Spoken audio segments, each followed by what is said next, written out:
Oke, assalamualaikum warahmatullahi wabarakatuh. Allahumma shalli ala Muhammad wa ala ali Muhammad. Yang terhormat, Dr. Kabiani Puji Muda selaku Direktur Utama Istana Pesantren sebarkan Al-Quran Al-Bani kita, dan tak lupa juga dengan Mus Nur Aini selaku dari Kepala Madrasah Sanawiyah Al-Quran Al-Bani kita, dan tak lupa juga dengan Mus Alfilahi Johara selaku dari Kepala Madrasah Aliyah Al-Quran Al-Bani kita.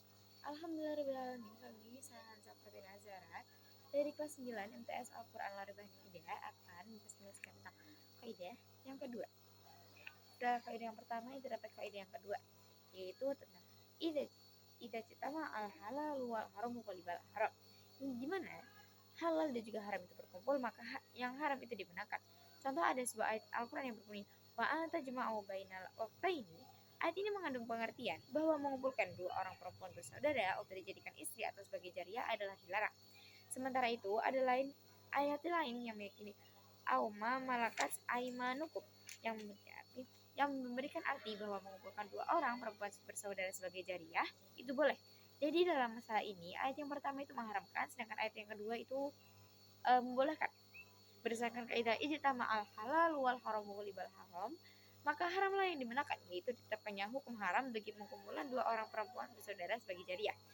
Yang kedua masalah tafriqus syaqqah, yaitu satu akad mencakup halal dan juga haram. Masalah ini juga termasuk dalam kaidah idza citama al halal wal haram libal haram. Misalnya ada satu peti terdiri dari 6 botol kecap dan juga 6 botol minuman keras dijual sekaligus dalam satu akad, maka akad ini disebut dengan tafriqus syaqqah. Dalam masalah ini ulama itu berselisih pendapat.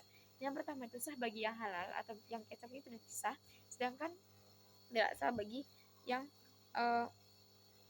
minuman keras tadi. Yang kedua itu pendapatnya adalah tidak sah semua atau haram semua, tidak boleh dipakai semua. Bahwa masalah tafriqus syaqqah ini tidak hanya terjadi pada bab bayi atau jual beli saja, melainkan juga dalam bab hibah, nikah dan juga sebagainya. Dan masalah yang dikecualikan, masalah ini contohnya yang dikecualikan dalam kaidah ini contohnya seperti masalah ijtihad di dalam hal atau tempat wadah dan juga pakaian. Contohnya itu seperti ada dua bilik air, yang satu suci, yang satunya itu najis, yang masing-masing tidak bertanda. Ada dua lembar, yang kedua itu contohnya seperti ada dua lembar sarung, yang satu suci dan yang satunya lagi najis, masing-masing tidak ada tandanya. Menurut hukum kita masih boleh ijtihad dan bukannya sama sekali dilarang menggunakan kedua-duanya. Nah, yang kedua masalah burung yang terpanah. Burung ketika terpanah, luka jatuh dan juga mati. Sebab kematian itu boleh terjadi karena lukanya, mungkin pula karena jatuh. Tapi menurut hukum, burung itu tetaplah halal. Nah, yang ketiga adalah muamalah atau hubungan kerja dengan orang yang sebagian besar hartanya haram. Hukumnya boleh meskipun makruh. Yang kedua menerima uang dari raja yang sebagian besar hartanya itu haram. Hukumnya boleh atau halal. Demikian menurut qaul yang masyhur, sedangkan Imam Ghazali yang mengharamkannya.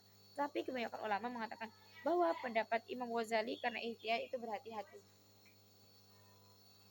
Nah, contoh yang keempat adalah kambing diberi makan makanan yang haram, daging nasi dari kambing tetaplah halal. Soal banyak masalah istilah haram atau hilang sifat keharamannya gitu.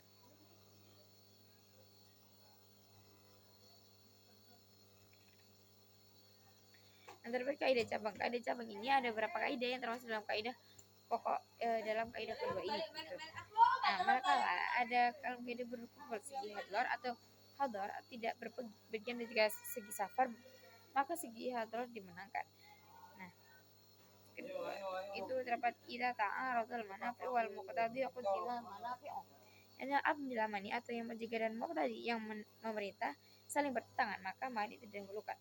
Pengecualian dari kaidah ini ada pola masalah yang dikecualikan antara suatu ketika terjadi banyak sekali mayat berkelimpangan, ada yang Islam dan juga ada yang kafir, atau ada yang syahid dan juga ada yang tidak, padahal sulit dibedakan maka menurut hukum semuanya dimandikan dan juga disolatkan. Orang perempuannya sudah ihram dilarang menutup sebagian muka atau wajahnya, tetapi apabila sedang salat ia harus menutup sebagian mukanya, sebab di waktu salat perempuan wajib menutup seluruh tubuhnya, termasuk kepala, kecuali muka dan juga kedua telapak tangannya. Oke. Negara orang perempuan dilarang berpergian dalam jarak tertentu, namun jika karena hijrah dari negara kufur ke negara Islam, maka menurut hukum tidak dilarang. Dalam ketiga masalah ini, muqtadilah yang dimanakan. Kebalikan dari kaidah ini.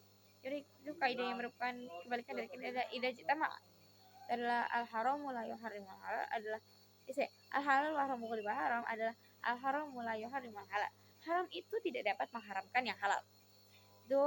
Contohnya ada dua bilik air yang satu sendirinya lagi najis padahal sudah dibedakan. Dalam hal demikian kita masih diperbolehkan istihad. Jadi tidak sendirinya lalu yang haram itu najis lalu mengharamkannya suci. So, paling dulu terima kasih atas pertanyaannya. Mohon maaf berbesar kata. Wassalamualaikum warahmatullahi wabarakatuh. Bye.